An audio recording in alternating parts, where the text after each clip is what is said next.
આમ આદમી પાર્ટીમાંથી 100 જેટલા આગેવાનો અને કાર્યકર્તાઓ ભારતીય જનતા પાર્ટીમાં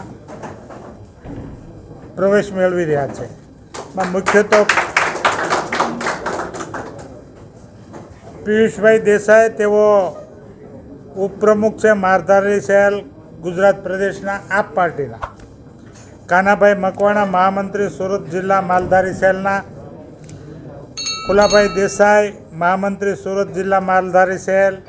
ભીમજીભાઈ કંભલિયા, પ્રમુખ માલધારી સેલ સુરત જિલ્લા.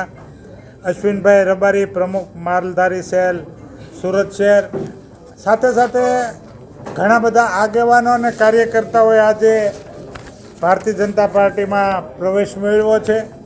હું એમને પાર્ટીમાં આવકારું છું અને આવનારા દિવસોમાં જે ચૂંટણી આવી રહી છે ત્યારે આ બધા જ કાર્યકર્તાઓ ભારતીય જનતા પાર્ટીમાં પ્રવેશ મેળવ્યા પછી પોતપોતાનું વતન હોય, સુરત શહેર હોય કે દરેક ક્ષેત્રે પોતે પ્રચાર કાર્યમાં જોડાઈ જશે એવી એમણે પણ રજૂઆત કરી હતી કે અમે ભારતીય જનતા પાર્ટીનો પૂરજોશમાં પ્રચાર કરીશું.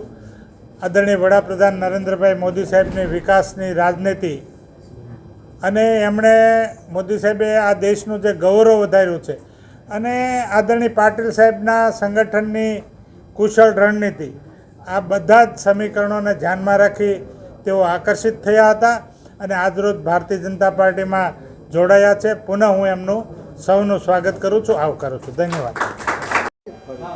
મારું નામ દેસાઈ પિયુષ ભુરાભાઈ. હું પહેલાં આમ આદમી પાર્ટીમાંથી માલધારી સેલની જવાબદારી નિભાવી રહ્યો હતો ગુજરાત પ્રદેશની. અત્યારે હાલ મેં વિધિવત રીતે CR પાટીલ સાહેબના હાથે અને સંગઠનના હાથે મેં અત્યારે હાલ ભાજપમાં જોઈનિંગ કર્યું છે અને એમાં મારી વિચારધારા હતી કે સંગઠનને મજબૂત કરવા માટે અને લોકોના પ્રશ્નો અને લોકોનું કામ થાય એના માટે મેં અત્યારે હાલ BJPનો જોઈન કરી છે અને ભારતીય જનતા પાર્ટીની અંદર હું તન મન ધનથી સેવા કરીશ.